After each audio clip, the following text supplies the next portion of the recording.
What's going on, guys? It has been so long since I've done a YouTube video, but it's been really busy around the house, and I've been busy in the garage. Check out what I've been working on.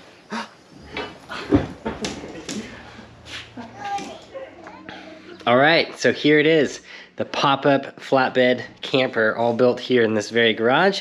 As I'm sure isn't hard to tell, it's not that impressive, but let's take a look at it. I'm super stoked on this thing. I think it's really gonna be what I've wanted and what I've been kind of planning. So let's take a quick spin around it, and then we'll go into what it's made out of, the tools I used, and kind of just the concept.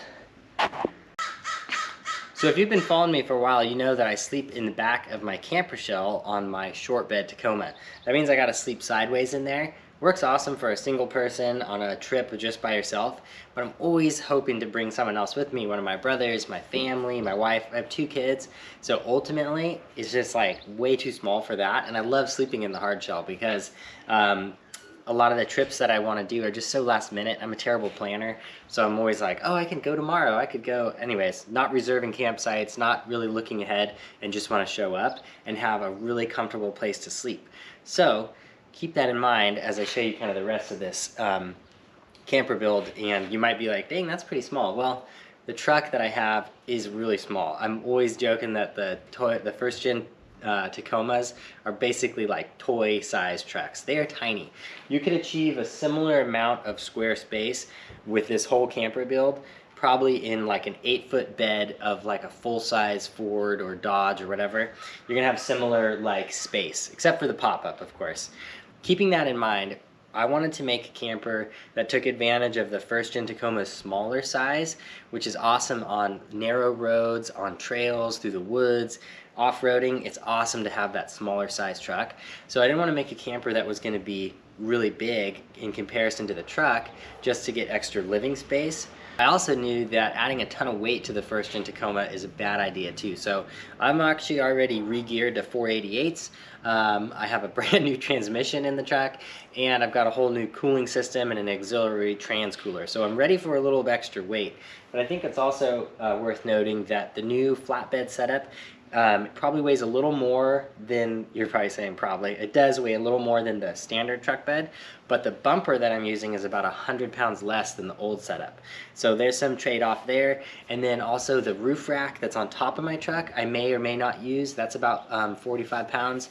The awning is about 45 pounds. The rack on top of the camper shell is 43 pounds. And I'm sorry, the awning's actually 34 pounds. The camper shell itself, I think, is just under 200 pounds.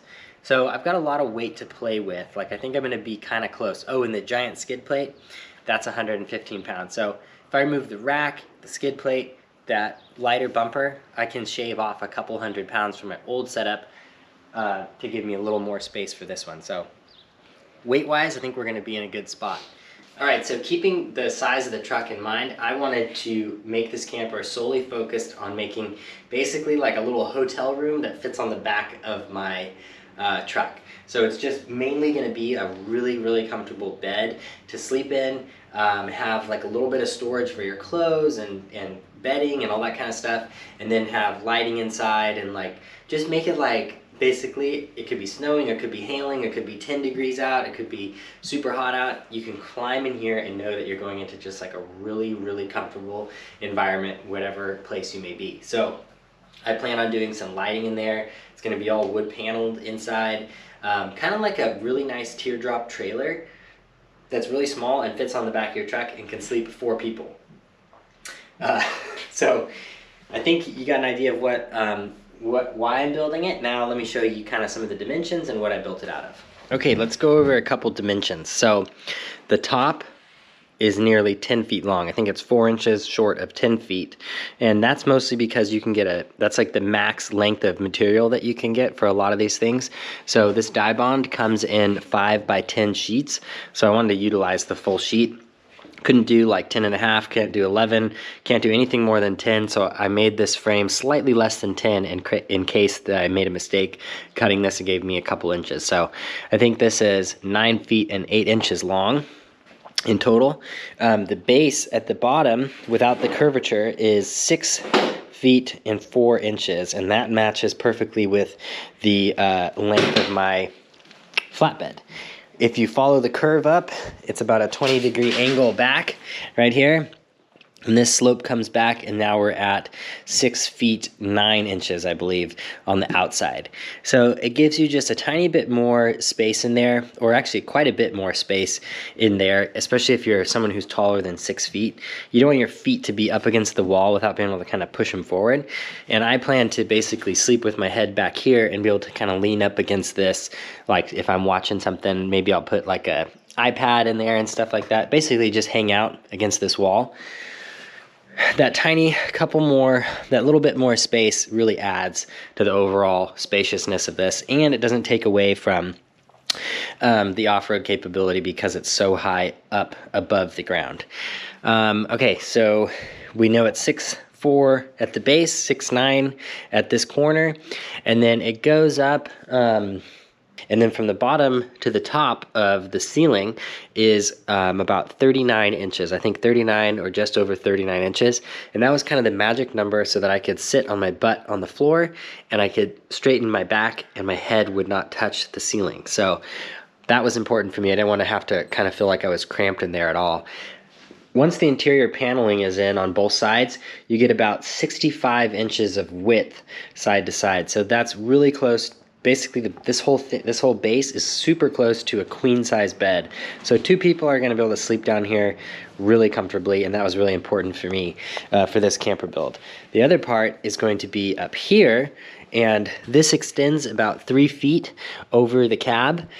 And then I'm going to have a shelf that you could pull out from here, basically to get another 6 feet so that another adult or 2 kids could sleep up top. We've talked about the concept behind the camper. Let's take a look at the materials and how I built it. So the main frame is built from this steel tubing. It's 3/4 inch by 3/4 inch square, and it's 1/16 of an inch thick. So 1 foot of this, I believe, weighs 0.6 pounds. Correct me if I'm wrong in the comments, but if I'm remembering right, it's 0.6 pounds per 1 foot. Why did I use steel over aluminum, which would be kind of the obvious choice? Right now, I only have a steel welding setup. Steel is about 1/3 of the price of aluminum. And for me, when I was looking around at other camper shells and work shells and all that kind of stuff like ARE, and they use 1x1, 1/8 wall aluminum square tubing. Now, the difference in weight between those two, between the 1/8 wall aluminum 1x1 tubing and this steel tubing, is pretty darn small.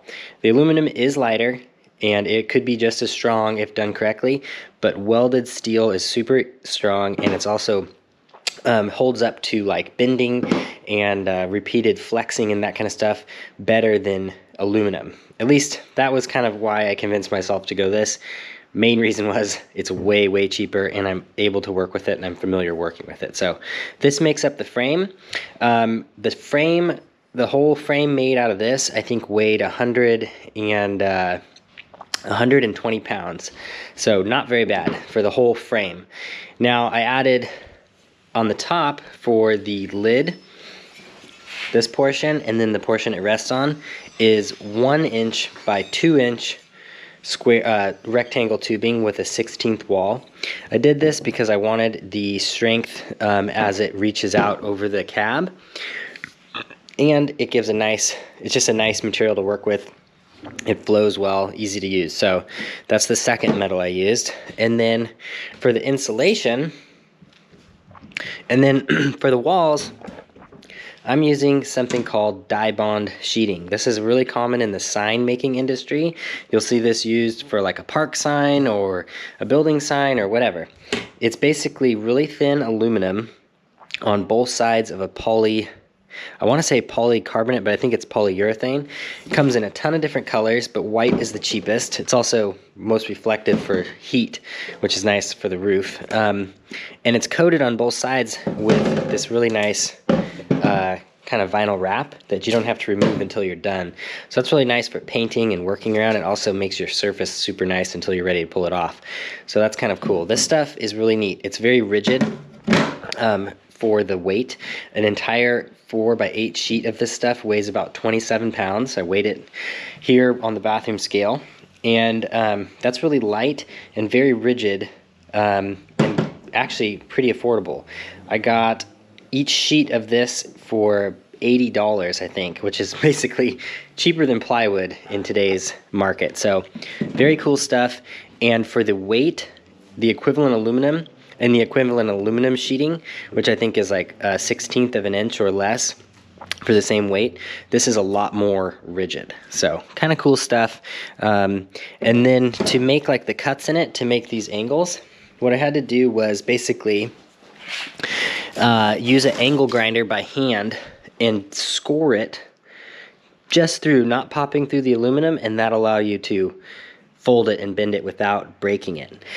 Kind of tricky. If I was to do it over, you know, all these different angles were a little tricky to get without popping through. I might do more just flat surfaces. It wouldn't be as aesthetic, but it would be a lot easier to do. The other cool thing about this material is that you can actually bend it in like a smooth radius really easily, and it holds up to that really well. So you can kind of see it'll take, like, you can wrap it around. I don't have a piece here right now.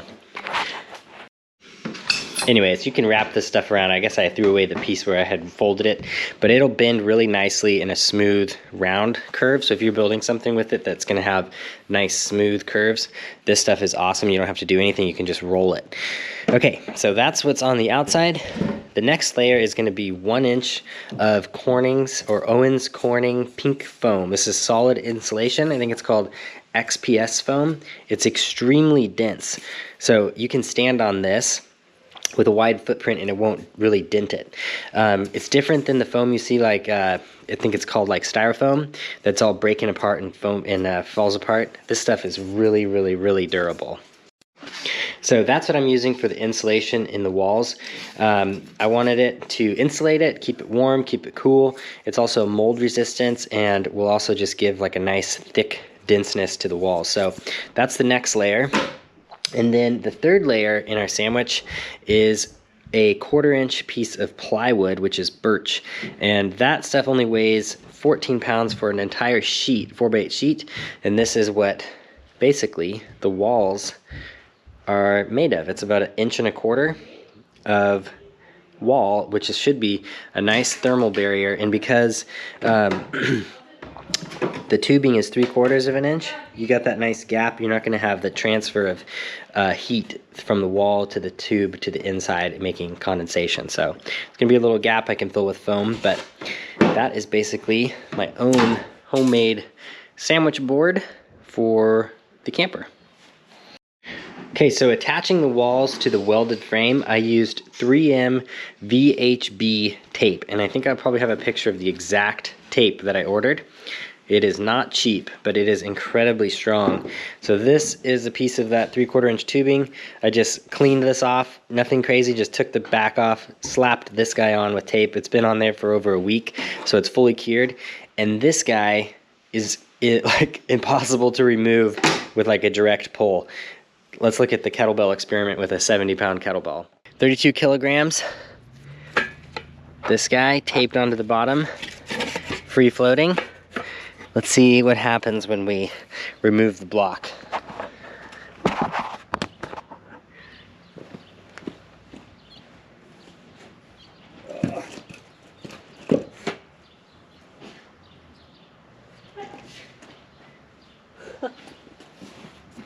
No problems there. I'm trying to show you that it's not being supported in any other way. This is kind of just the best thing I could jimmy rig up. But you can see it's not touching the other steel at all, and that's having no problem. I'm actually kind of surprised on this stuff too. But there you go. All it is tape. Okay, so you can tell this isn't coming off if it's applied on a nice even surface and clean. My frame is mostly nice and even, but some of these joints, there's little gaps where I didn't get it perfectly square, and so there's little air gaps. So I wanted another method of sealing, and that is Sikaflex 221. This is super strong, multi-purpose, polyurethane sealant and adhesive. So it bonds to a ton of stuff. It's really, really strong, and I use this to fill any of the gaps where my frame wasn't perfect, and kind of just basically all the edges on all the places that have like by the door and everything like that. It's all in there everywhere, all around, inside and out. Really want this thing to be fully watertight. Nothing will come in. So I used a bunch of this. Really good stuff. And then on top of all the ceiling inside and out, I'm gonna actually cap the top of the roof with angle, and I'm gonna cap all the corners with angle aluminum. This is 16th inch. I think I've actually ordered 1 1/4 inch length angle, and that's gonna go on all these edges, on the exterior edges. And I think I'm actually even gonna do a rivet, you know, maybe like just a couple rivets just on top of the tape, the glue, the dye bond, more glue, the aluminum, and then a rivet through the top. Because I'm building it, I can do that, and it's just giving me some peace of mind, and I think it'll be nice just knowing that there's all those methods holding that panel on. So there you go, guys. That is the basics of how I'm building the camper, and kind of where I'm at right now. Now I think what I can do today is I've already got all the foam cut out, and I've got the wood cut out. Let's put this into the camper and see how it looks. Okay, so I've got all the 1 inch thick foam laid in there. Didn't put foam in that window because that is going to be a window. I need to cut it out, but I'm not going to do that right now. So foam all in the floor, up on the top, in the back, in the sides. And now I'm going to grab the wood and put the wood in. Now all the wood, or most of all the wood, is inside the camper, just laid up, but you can get an idea of what it's gonna look like. Oh, it's gonna be a lot cooler. It's gonna add a lot more stuff to it and finish out everything, but that's where I'm at right now. Got the wood cut, got it kind of placed in place. I still gotta attach it and all that kind of stuff, but I think that's gonna be it for this video, guys. So keep an eye out for the next video. It might be a little bit, it might be soon. Depends on how much work, how much free time I have, because it's a lot harder to film and make as I go along. But anyways, excited to be sharing this with you guys, and can't wait to actually get out and camp in it. All right, you guys, have a good day.